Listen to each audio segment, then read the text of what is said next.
é o nosso Deus. Irmãos, vamos então ao estudo da palavra. Nós estamos estudando sobre o livro de Mateus e hoje eu vou estar fechando o verso 12. A gente pegou aqui cada semana uma das bem-aventuranças. E eu quero recomendar o seguinte: quem é que está com o celular aqui? Quem está com o celular? Então você pode entrar no canal da igreja, né? Igreja Presbiteriana Vale do Jatobá, BH, porque os slides, nós vamos tentar fazer uma conexão aqui, onde eu vou estar com o operador soltando os slides. Então você pode acompanhar os slides que eu estou com ele aqui à minha frente, né? E quem está em casa já vai ter essa facilidade. Eu estou dizendo aqui porque, como nós não estamos com um data show, né? Então que aí os irmãos têm acesso aí ao texto escrito também. Então você pode adentrar aí a conta da Igreja Presbiteriana Vale do Jatobá, BH, e você vai estar então online acompanhando. E a gente tem feito isso também em relação às letras dos cânticos, né, dos domingos. Nós passamos a ter esse procedimento, né? Aqui a igreja participe, né? Essa pandemia pegou todos nós de surpresa, todo um aparato está sendo concentrado na transmissão do culto, né? Então nos falta ainda alguns recursos para que a gente possa estar, de alguma forma, tendo mais mobilidade, mais facilidade na condução da tecnologia aqui.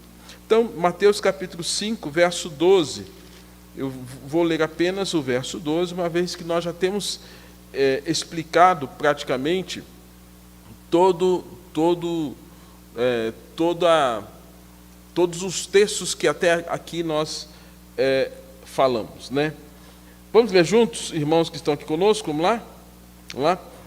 Regozijai-vos e exultai, porque é grande o vosso galardão nos céus, pois assim perseguiram os profetas que viveram antes de vós. Então, no verso 11, ele está falando de bem-aventurados sois quando por minha causa vos injuriarem, vos perseguirem, mentindo, disserem todo mal contra vós. Aí o 12 faz esse complemento. Jesus é que está falando isso aí, tá?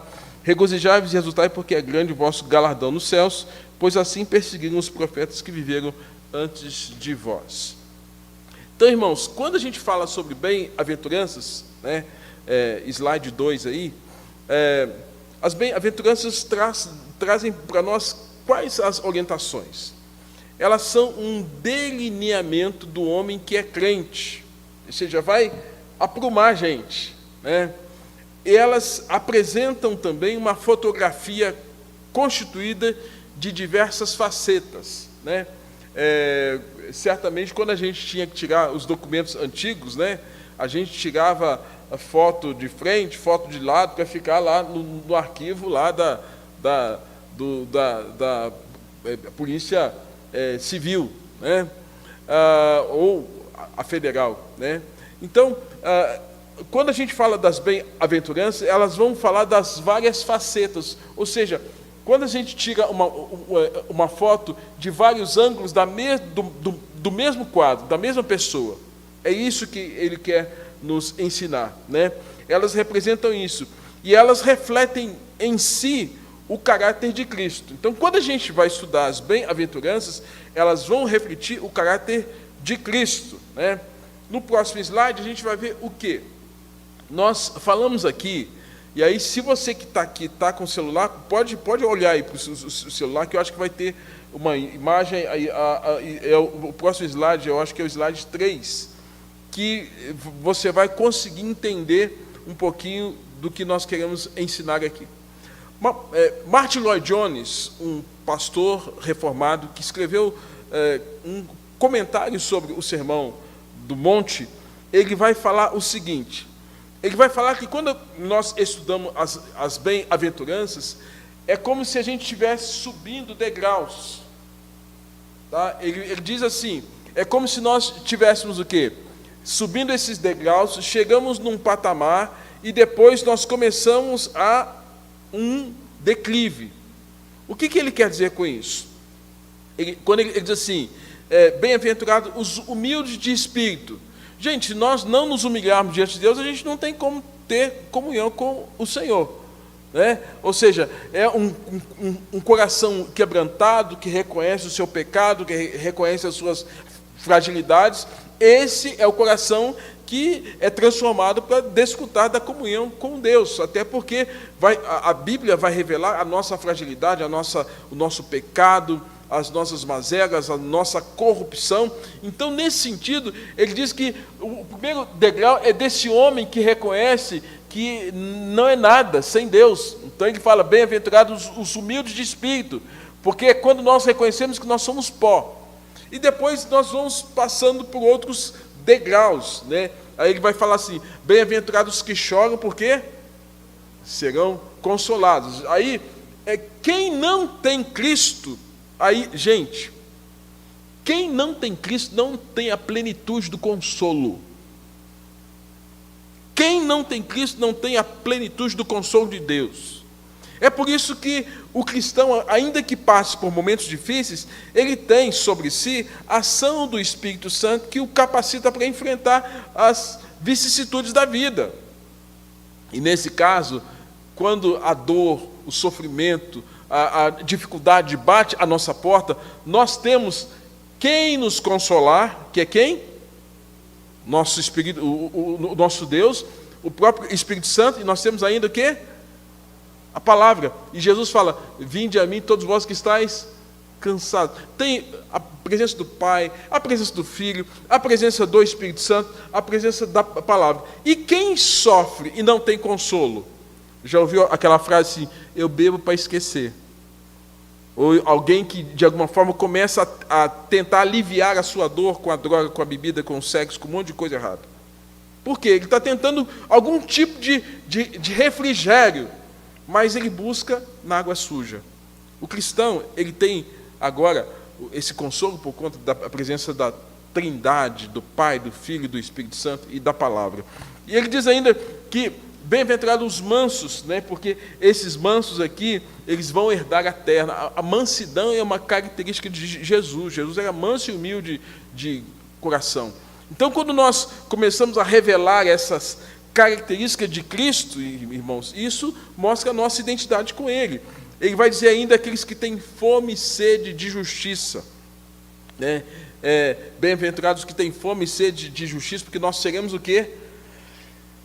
Fartos, saciados. Por que tem muita gente aí que está buscando de toda forma algum tipo de subterfúgio para preencher o vazio do coração? Porque não foi farto com a palavra de Cristo. Não foi farto, não tem a saciedade que o Evangelho nos permite ter, né? De Jesus nos ensinar em João 10:10, né? Que o ladrão vem para roubar, matar e destruir, e ele vem para que nós tenhamos vida e vida. Isso é plenitude, isso é saciedade, essa abundância. Deus nos permite ter isso em Cristo, né? Depois ele vai dizer que, já que nós recebemos misericórdia, nós vamos agora compartilhar, nós vamos ser misericordiosos. Bem-aventurados os misericordiosos, porque alcançarão misericórdia. E depois ele vai dizer, bem-aventurados os limpos de coração, porque verão a Deus.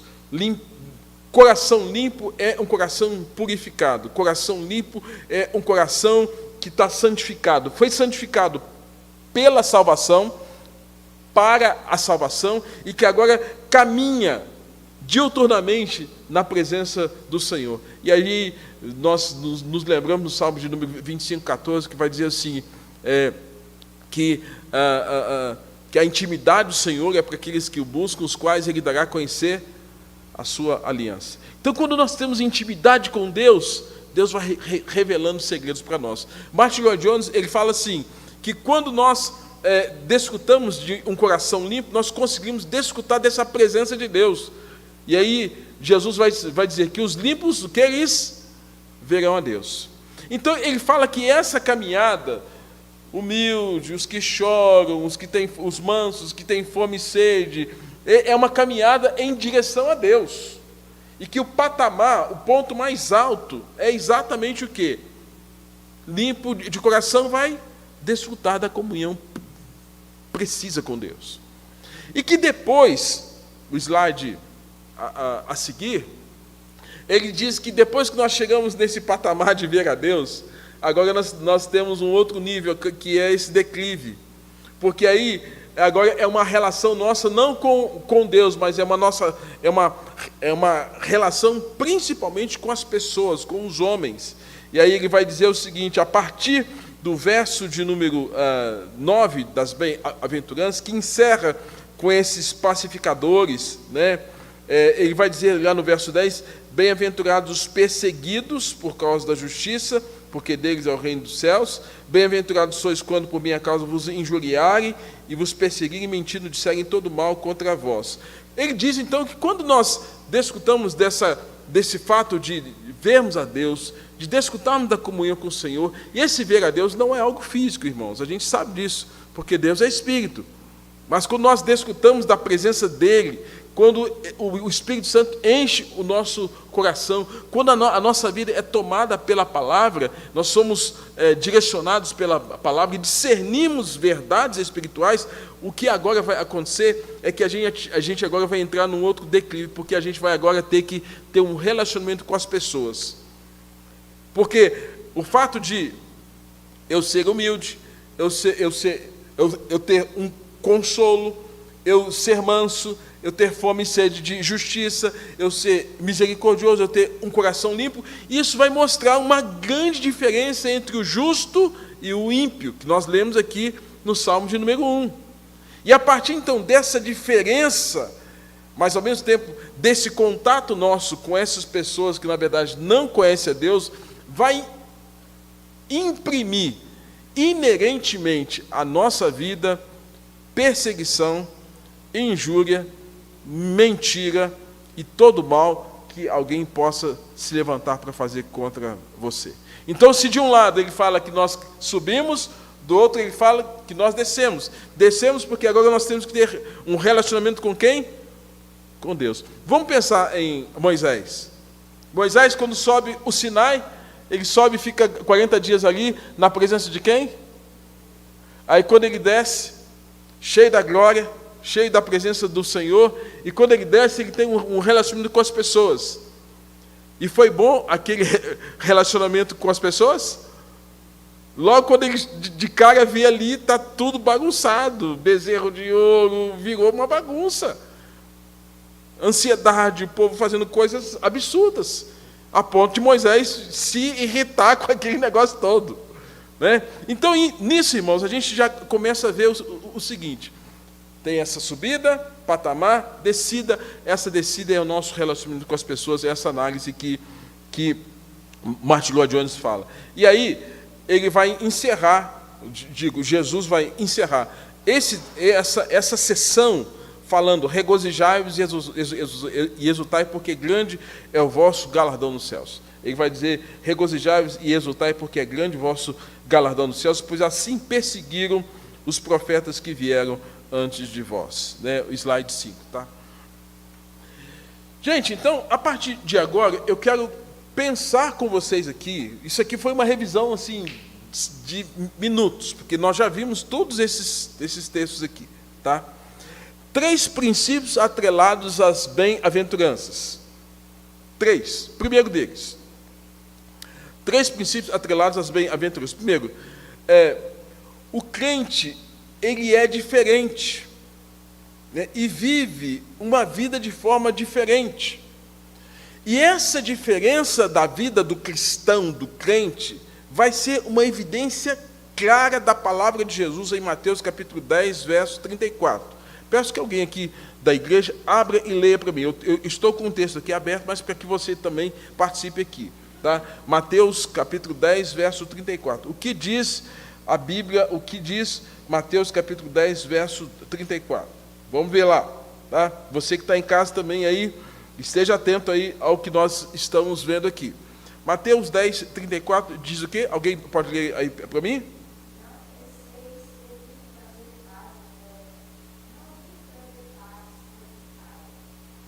Jesus está dizendo: olha, eu não vim trazer paz. Eu vim trazer o quê? E o que uma espada faz? Ela corta. A espada é a palavra. Ela corta e faz então uma divisão. Né? Que divisão é essa? por causa de Jesus, por causa daqueles que creem em Cristo e aqueles que não creem em Cristo, vai acontecer aquilo que o Salmos 1 nos ensina. Os justos plantados junto à corrente das águas, e o ímpio como palha que o vento dispersa. O ímpio como alguém que não conhece a Deus, e o justo que conhece a Deus. E Jesus está dizendo assim, olha, vai ter situação que na mesma família vai ter um que conhece e outro que não conhece. Às vezes, num casamento, vai ter aquele que conhece, aquele que não conhece. É por isso que ele está dizendo, eu não vim trazer paz, eu vim trazer espada. Porque aquele que conhece mostra a diferença de vida por conta das características que são características próprias de Jesus, que as bem-aventuranças nada mais, nada menos são do que o que a gente chama de atributo comunicável de Deus, que Deus compartilha conosco por meio de Jesus. Mansidão, ser humilde, tudo característica de Jesus, que Jesus empresta para a gente. Mediante a conversão, nós passamos a ter essas características de Cristo. E aquela pessoa que não passou pela conversão, ela não tem essas características. Por isso que ele fala que vem trazer o quê? Espada. Porque causa divisão. Por isso o incrédulo, ele é impulsionado a um forte antagonismo pelo crente. O que é antagonismo? O que é algo antagônico? Vamos pensar aqui. Luz, antagônico, trevas. A Bíblia fala assim, olha, vós sois a luz do mundo.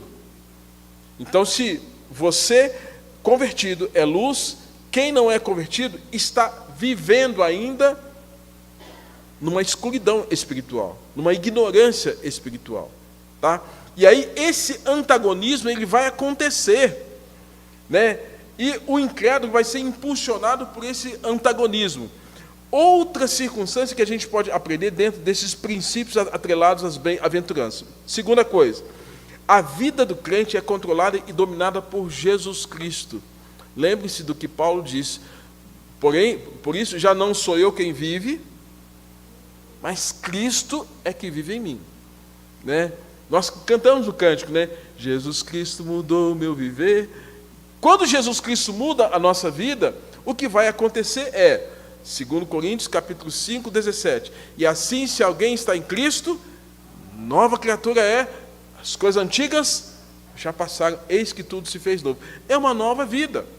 E essa nova vida agora passa a ter a seguinte ênfase. Romanos, capítulo 10, verso 8, 9 e 10. Se com a tua boca confessar, com o teu coração crer que Jesus Cristo ressuscitou de entre os mortos, você está salvo. Aí João 6,47 vai dizer assim, olha, todo aquele que crê tem a vida eterna. Então alguém que crê com o coração, confessa com a boca, agora o quê? É salvo. E salvo para ter essa vida de Cristo nele. E tendo essa vida de Cristo nele, agora nós temos um outro Senhor. Esse Senhor não é mais o mundo, esse Senhor não é mais a carne, esse Senhor não é mais aquele ídolo, esse Senhor não é mais o dinheiro, não é mais a fama, não é mais poder, não é mais nada disso, não é mais uma pessoa, né? Por que a gente fala assim, nossa, o fulano tem fãs, ele é tão idolatrado? Porque tem gente que idolatra pessoas. Tem gente que idolatra pessoas. Agora eu não tenho mais nenhum outro Senhor, eu tenho um único Senhor, Jesus. Então a vida do crente agora é controlada por um único Senhor, é Cristo. E o verso 11 vai dizer assim, bem-aventurado, né, o verso 11 de Mateus 5, vai dizer assim, bem-aventurados sois quando por causa de quem? Por causa de Jesus. Quando por causa de Jesus, o motivo, portanto, de algum tipo de perseguição, de antagonismo, de oposição, é Cristo. Quando por minha causa vos injuriarem. Terceiro princípio, é o princípio que nos mostra o seguinte, é que sua vida como crente deve ser controlada por pensamentos celestiais e sobre o mundo vindouro.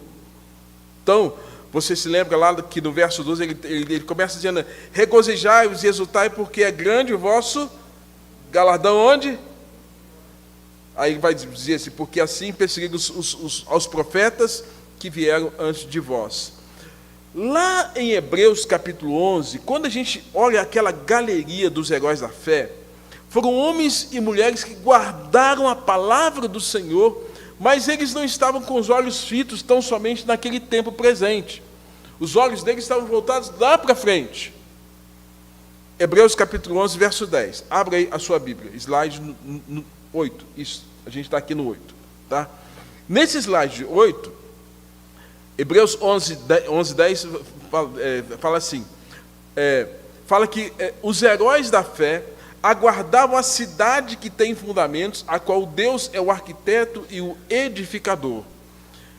Falando lá sobre Abraão, falando sobre todos os personagens do Velho Testamento que estão naquela galeria, está dizendo, eles guardavam algo superior, eles confiavam naquela cidade de firme fundamento, onde Deus é o arquiteto e edificador.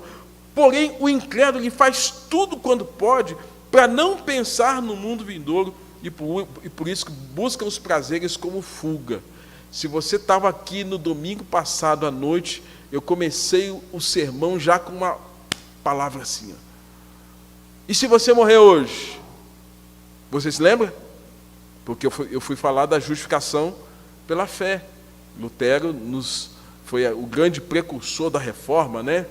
O homem que Deus usou, falando sobre isso. E a primeira fala minha foi: olha, se você morreu hoje, para onde você vai? O que vai acontecer contigo?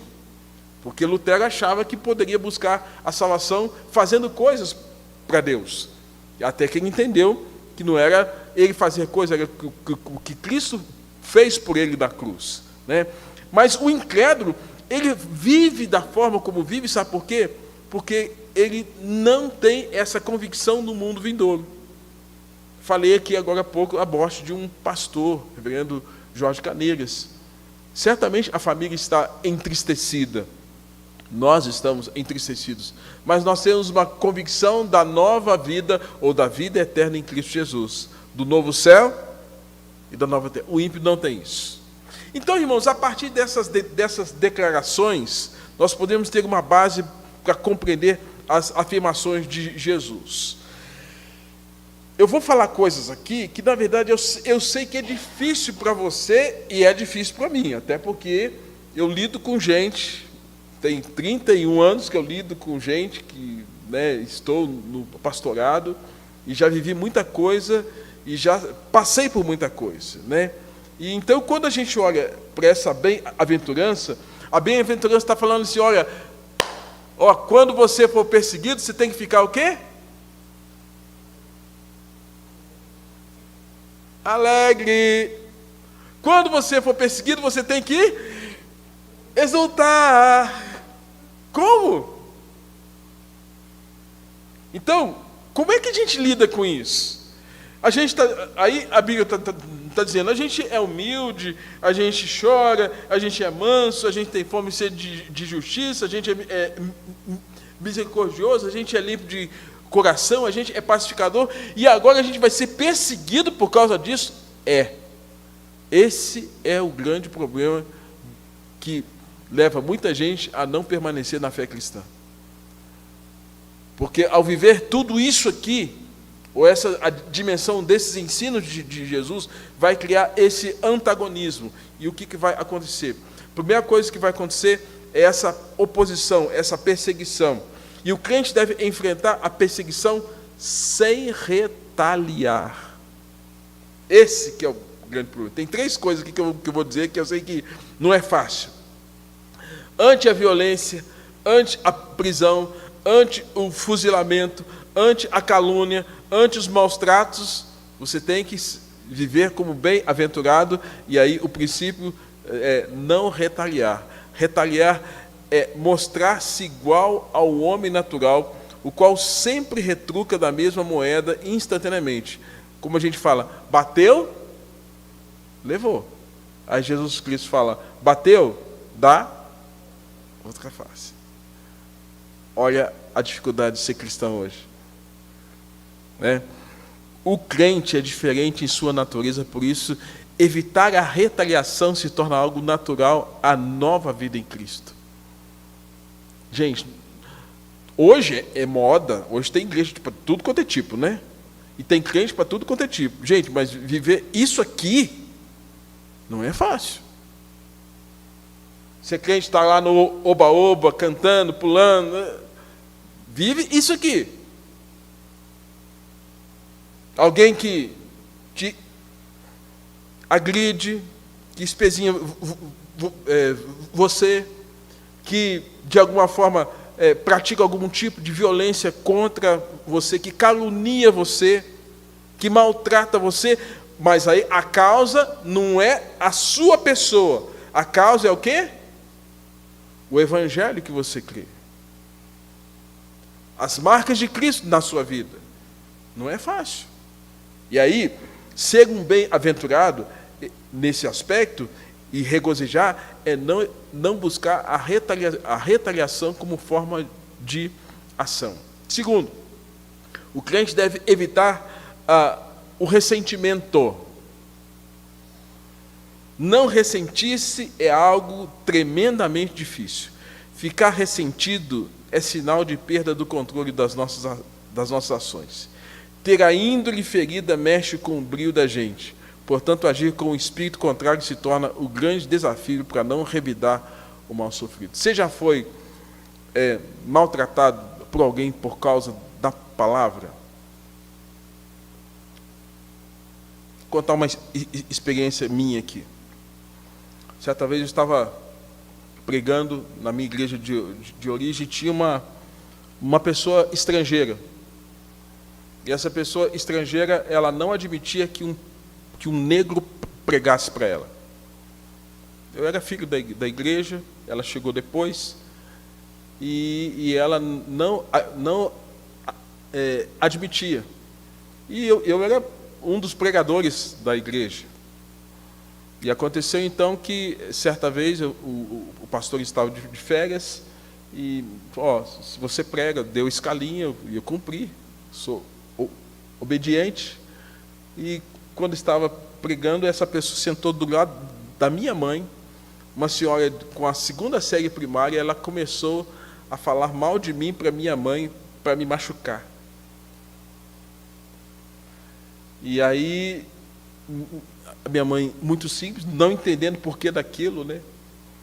E aí ela pegou, falou, enquanto eu estava pregando como estou aqui, estou entusiasmado, estou focado, estou pregando, estou ensinando, e a pessoa falando, acabou o culto, minha mãe falou, olha, ela desqualificou você o tempo todo, falou mal de você o tempo todo, eu fiquei mal, não consegui prestar atenção no culto e tal, assim. Gente, eu saí do púlpito cheio do Espírito. Quando a minha mãe falou aquilo ali, o negócio ferveu. Eu não vou falar aqui, mas deu vontade de fazer algumas coisas. Ferveu. Mexeu com a minha índole, mexeu com a minha mãe. Duas coisas. Aí cheguei para uma autoridade da igreja, um dos líderes, e falou assim, fulano tal fez isso, assim, assado, e eu quero conversar com ela agora, porque isso não está certo. Por que ela fez isso? Mas eu estava muito furioso, eu fiquei muito machucado com aquilo. E louvo a Deus pela vida do irmão que pegou no meu braço e falou assim, Reginei, não faz isso. Deixa isso para lá. Ele pegou no meu braço. Mas, gente, depois daquilo ali, eu não falei, não agredi, não fui atrás. Depois daquilo ali, me saiu 14 furuncos na perna. Tanta raiva, tanta ira que eu fiquei. Eu entrei em crise vocacional. Na época, eu tinha um namoro, terminei o namoro. Sabe quando uma coisa foi puxando a outra? Porque alguém... Então, o não ressentir-se é um negócio de Deus diante de algum tipo de oposição, ou de ataque, ou de perseguição, porque às vezes a gente acha que pode acontecer alguma situação assim, e a gente tem um controle emocional. Às vezes, irmãos, é exatamente naquele ponto frágil que Satanás quer, de alguma forma, tratar. E eu tive que lidar com aquilo por muito tempo, silenciosamente, até que eu pudesse liberar perdão e, de alguma forma, não deixar que aquilo contaminasse a minha alma e nem a minha fé. Porque eu tinha tudo para ficar ressentido com aquela situação. O que Jesus está falando? Bem-aventurados sois vós quando por minha causa vos perseguirem. Perseguição, oposição. Porque, gente, quando nós olhamos o que Paulo vai falar em Romanos capítulo 12, verso 19, Paulo fala assim: amados, jamais procurai vingar-vos a vós mesmos, mas entregai a ira a Deus, pois está escrito: a mim é a vingança, eu retribuirei, declarou o Senhor. Quando a gente está em alguma situação de oposição e de perseguição, a melhor coisa é colocar diante de Deus em oração, calar a voz do coração, não deixar aquilo perturbar a sua alma, mas você falar: Deus, está nas tuas mãos. Está nas tuas mãos. Então, crentes devem enfrentar a perseguição, primeiro, sem o quê? Retaliar, sem ressentir, e terceiro, sem se deprimir. Sem se deprimir. Irmãos, não nos esquecemos que esse é o ideal de Cristo para nós, e por isso somos bem-aventurados. Nosso desafio é transformar o ideal em real. O que Ele quer que nós vivamos é exatamente isso, né? Hoje em dia nós estamos vendo aí uma perseguição absurda contra símbolos cristãos. Hoje em dia nós estamos observando aí alguns lugares do mundo. Eu citei esses dias atrás, dando estudos sobre isso também, quando nós estávamos aí diante da ISIS, Estado Islâmico, que estava degolando cristãos e metralhando cristãos. Quando Boko Haram, que era um grupo também radical, contra a igreja, contra os cristãos. E aí, toda essa pressão pode afetar a nossa fé, pode afetar a nossa emoção, pode afetar a nossa psique. O grande desafio que nós temos, irmãos, é não deixar com que isso nos domine, porque se dominar, vai nos deprimir. O desafio de não nos deprimir. Isso dependerá de como está a sua autoimagem espiritual, de como você se vê. Como é que você se vê como crente, como cristão? Né? Se estamos em Cristo, nós somos novas criaturas. 2 Coríntios 5, 17 ensina isso. E ensina também, conforme Paulo vai nos falar em Romanos capítulo 12, verso 13. Eu peço que alguém leia para mim, por favor. Patrick, você consegue ler aí? Romanos 12, 3. Romanos 12, 3.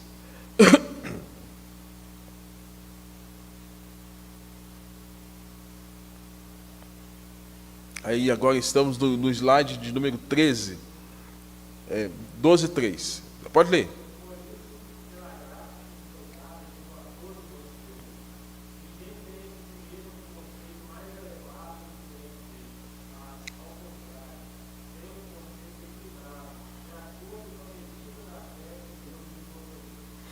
Olha só, irmãos, como é que a gente tem que se ver? Se a minha autoimagem cristã não estiver ajustada, quando eu passar por todas essas situações difíceis, eu posso passar por essas três coisas ruins aqui. Eu posso retaliar, eu posso ressentir, eu posso ficar deprimido.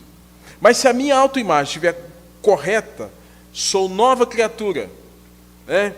E aí, a visão que eu tenho da minha vida é na perspectiva da graça de Deus, de que Deus, Ele me tirou das trevas, me deu a vida, e que agora, por conta dessa graça que foi concedida a cada um de nós, e aí Paulo vai nos orientar, que cada um de nós não pense de si mesmo, nem além e nem a quem. Se eu pensar além, eu vou ficar soberbo. Se eu pensar a quem, eu vou ficar meio deprê. Eu tenho que pensar na medida certa. E a medida certa para eu me enxergar é a graça de Deus. É a graça de Deus. É o favor de Deus. É a misericórdia de Deus. Então é o seguinte, aí, quando eu me olho nessa perspectiva da graça, não tem rico nem pobre, não tem preto nem branco, não tem quem é mais culto, quem é menos culto, quem é letrado, não. É a graça que me resgatou, que me salvou, me colocou de pé. Me colocou os pés sobre a rocha. É essa graça. Se a minha visão está correta e de acordo com as Escrituras, é bíblica, se essa percepção está correta, gente, como diz a música, pode vir quente, que eu estou fervendo. Porque eu estou o quê? Equilibrado.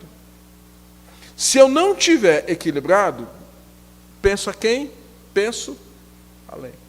E esse, para mim, numa leitura de longa data de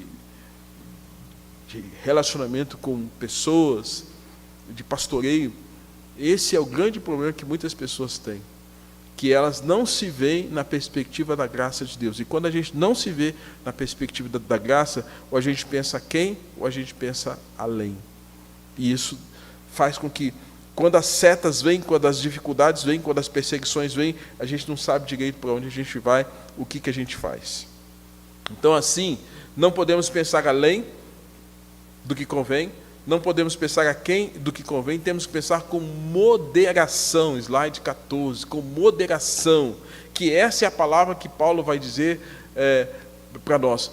Pense com moderação, e moderação é equilíbrio, né? Portanto, se a visão de nós mesmos não estiver ajustada, equilibrada, saudável e bíblica, corremos o risco de não saber lidar com aquele tipo de perseguição, oposição e maldade proposital, consciente ou inconsciente, mas sendo consciente ou não, irmãos, é uma ação opositora. Hoje cedo eu fiz uma devocional no Instagram sobre o livro de Esther. Você pode conferir lá no meu Instagram. E você se lembra que na história de Esther, que passou em 486, liderança do rei Assuero, Deus moveu uma circunstância. Havia uma órfã chamada Esther, Hadassa, que morava com um tio, perdeu o pai, perdeu a mãe. E agora a rainha Vasti, ela teve uma crise lá num dia de festa, ninguém tirava aquela dona de dentro do quarto. 7 eunucos foram lá para convencê-la para ir para a festa, porque o rei tinha dado um grande banquete, e ninguém conseguiu convencer a dona para ir lá. 7 homens falaram, rainha, a senhora tem que ir. Não vou. E não foi. E por conta disso o rei ficou muito bravo, ficou furioso. Eu falei, então tá bom, se não for, então você vai ficar no ostracismo, no vazio, e mandou chamar depois várias outras jovens, e dentre elas ele escolheu 7, das 7 escolheu Esther. Esther agora é posta como rainha no lugar de Vasti. Ela era uma judia que estava num contexto de cativeiro, por conta do cativeiro daquele tempo, do cativeiro assírio. E o que acontece? Os judeus que estavam ali, juntamente com ela, estavam sofrendo, e havia um homem chamado Amã. Esse Amã era um homem que, eu digo o seguinte, todo lugar tem um cabeça fraca. Cabeça fraca é a pessoa que faz coisa ruim. Todo lugar tem. Na sua família deve ter, na minha deve ter, todo lugar tem. Gente cabeça fraca, que só está ali para aprontar, para fazer coisa ruim. Amã, gente, é aquela pessoa que estava separada para fazer a coisa ruim. Tinha arquitetado uma situação para destruir os judeus, para destruir também o próprio rei, E isso chega ao conhecimento de Mordecai. Mordecai, então, fala com a rainha. A rainha, então, prepara um dia de um grande banquete, chama Amã e denuncia para o rei. O rei, ó, ele está querendo trair, está fazendo tudo isso aqui com o senhor e com a gente também, né? Resultado, Amã, que tinha preparado uma forca para Mordecai, ele morreu na forca que ele preparou para Mordecai. Ou seja, ele era uma pessoa que sutilmente queria destruir e trazer sofrimento para o povo hebreu. Todo lugar tem uma situação de alguém que se levanta para trazer sofrimento, para trazer algum tipo de perseguição. Então, consciente ou inconsciente, mas a base sempre é ação maligna, perversa. E a gente tem que estar atento para isso, né? Então as coisas não são tão naturais assim. Então, queridos, corre-se o risco que por causa da perseguição, algum crente sofrer de depressão espiritual, opressão espiritual, e vem a pergunta: Senhor, por que isso está acontecendo comigo? Porque talvez aquela questão dessa autoimagem não esteja bem estabelecida, forte, consciente, no sentido de quem ele é, a posição dele em Cristo Jesus. Então, não deve haver um comportamento de masoquismo, tipo, nossa, eu tenho prazer na dor. Ninguém tem prazer na dor. Ninguém quer sofrer. Ninguém tem prazer no sofrimento. Mas, ao mesmo tempo, nós temos que ter essa postura que Jesus vai nos ensinar acerca do regozijai-vos e alegrai-vos, porque grande é o vosso galardão nos céus. Então, não deve haver um comportamento masoquista onde o crente sinta prazer na própria dor, fruto da perseguição.